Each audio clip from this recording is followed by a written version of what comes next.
It's nearly been a whole week since we finally got a look at the brand new Pokemon title, Legend ZA. Since the Pokemon Presents, I'm sure you've had hundreds of videos popping up of 30 things you missed or secrets they didn't want us to know, from loads of different content creators analysing this trailer. Well, I have purposely avoided watching every single one of those so I could do my own analysis first. But now of course I'm going to go and watch every single one of them. So in this video, I want to give you my completely unfiltered analysis, theories, and predictions on this brand new trailer and how we can see the game potentially play out. This is a brand new style of content for me because prior to this, I'd only ever done TCG content. So if you're a regular or a newcomer, please let me know in the comments down below what you think of this style. But I won't keep you any longer, let's jump straight in. We start off inside what looks to be a subway or a train station. There are a few ideas that could come from this, with the idea that there being an underground system being most prominent. Another could be that there are train stations dotted around the city, which are used to get to further away places, and eliminating the possible worries about a world feeling too small. As we are introduced to the city, we can see Prism Tower is up, and therefore telling us that this game is not set in the past, as many wished it was, just like Legends Arceus. Also, the streets are filled with green banners hinting towards the connection with Zygarde. Plus, we get a glimpse of a Pokemon Center, which appears to look very similar to that which is in Scarlet and Violet, which makes it feel more open. Sandile being shown to travel in the sand demonstrates the different traversal types that these Pokemon will have in the city. Many people worried about this aspect of the game and how they could make all different types of Pokemon live in an urban city, but this shows that they have found a way around such an issue with different traversal types in different locations. Now, of course, what we were all waiting for, the starters. Chikorita, Tepig, and Totodile. In my excitement, I completely missed the fact that there are two Pokemon from Generation 2 here. This could also be a possible hint towards the starters receiving regional forms, to therefore complete the Gen 2 trio all having regional forms. And for those of you saying, how have they replaced Cyndaquil with Tepig? Firstly, he was literally a starter in Arceus, and secondly, I feel like it wouldn't really make sense to just dump a starter trio of another region into another one too. I do kind of wish that they were all from different regions, but I think most people are just happy because Totodile is there. Here we can see Chikorita being sent out to merely perform one attack on the wild Pokemon to make it daze and then nothing else after. This is a new mechanic in the Pokemon series, as the lack of a battle being triggered upon sending your Pokemon out has never been seen before. This teleportation mechanic has got me super excited. It shows the different levels to which we can explore this expansive city, which, like I said earlier, will feel much larger. Also, the fact that there was no load screen in between the teleportation makes for a more seamless experience. However, my only worry about this is linked to the fact that this could mean we can't go inside too many buildings. I will discuss buildings a little bit later, but I'm hoping that at least some of the buildings will be open to allow us to go through onto the roof rather than just this mechanic. Hopefully these teleportation points are just extras dotted around the map to make exploration a bit easier. We can also see here a device that allows us to hover or double jump over buildings. We can also take this as a demonstration of the time frame we are set in. These sort of exploration enhancements in Legends Arceus came from different Pokemon like Weirdeer, but here we can see the technological advancements of the time era as we unlock gadgets for traversal.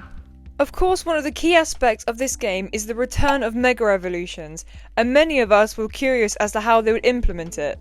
We can see that the protagonist is not wearing the Mega Bracelet at the start of the trailer, but later it appears to be a garment worn all the time.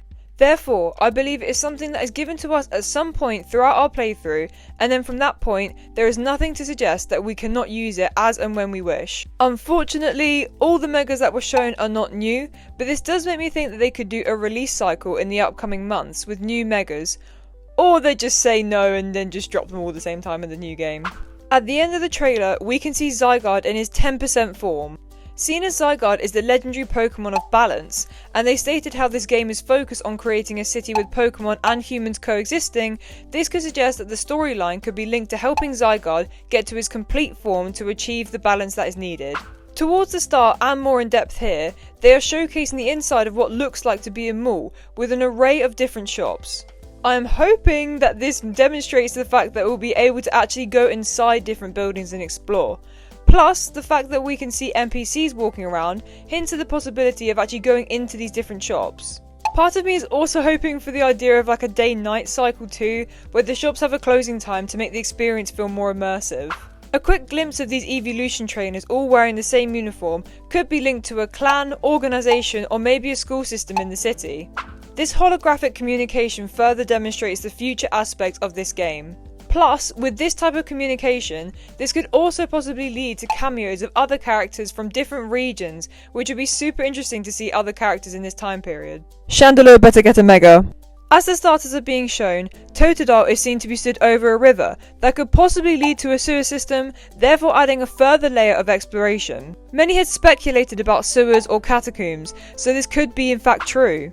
Now this next point is a bit of a deeper dive.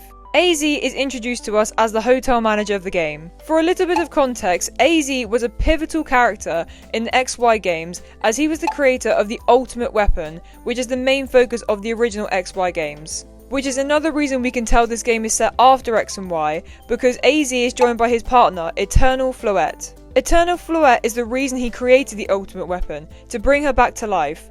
I won't go into the whole storyline of XY, but Floette only returned to AZ at the very end, therefore showing us that this game must be set after X and Y if they're together now.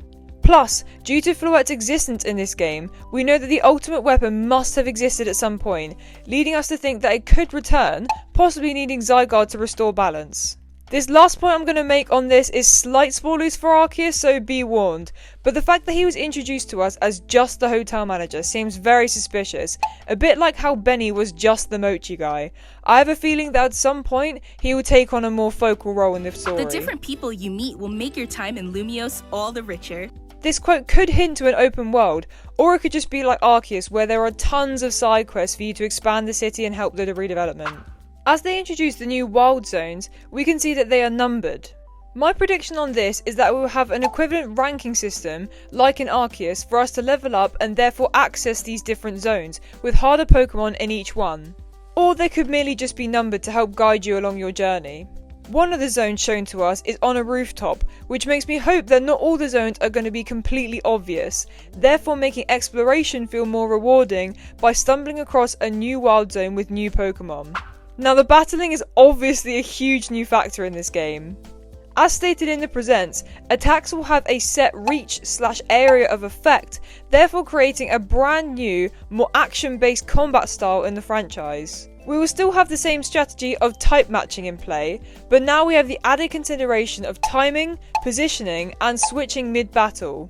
Because it appears that switching Pokemon doesn't take up a turn like we are used to in older games. During these battle sequences with the Megas being utilised, we can see a countdown timer in the bottom right corner, showing us a glimpse of the mechanics behind the use of Mega Evolution. I still suspect that we will have access to Mega Evolution at any given time once we have the Mega Bracelet, but after the timer runs out, we'll have to wait for a cooldown period before we can use it again. At the end of the presentation, we can see a little Zygarde cell crawling along the rooftop, re-emphasising the focus on Zygarde as a key aspect of the game. Plus, due to the location of this cell, I have a suspicion that we might have to go around the city and collect these cells over the course of the game. I think it might be like the Wisps in Arceus, but with a bit more significance to the story than just the Wisps. Finally, the very last aspect of this trailer is something that honestly, I'm pretty stumped about. The very end shows us a screen on a Rotom phone with a symbol that has never been seen before.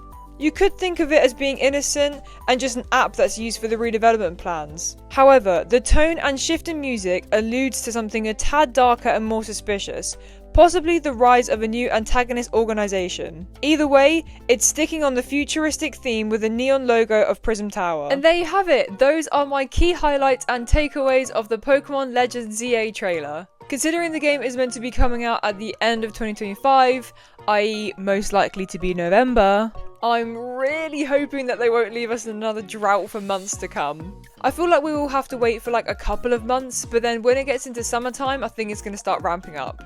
From that point onwards, hopefully we'll be getting new things like maybe new Megas, or new battle gimmicks, or maybe even some regional forms, but let's just wait and see. Overall, I am so excited about this new game because Legends Arceus was such an amazing innovation on the franchise.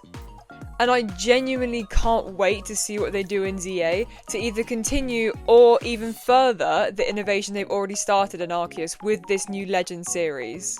As I said at the start, this style of content is like completely brand new to me, so please genuinely do let me know in the comments down below because any feedback on this will be much appreciated. Also, please do not worry that I'm suddenly now never going to do TCG content again because, like, no, that is still 100% my main focus. It's just fun to be, like, in and amongst the buzz right now, that's all. But as always, please make sure to like, subscribe, share around, all that good stuff. And thank you so much to PokeSwamper and TechPunkAsh for being greatest Stab tier members of my YouTube channel. Make sure to stick around for tons and tons of more content coming your way. But for now, thank you so much for watching and I'll see you in the next one. Bye!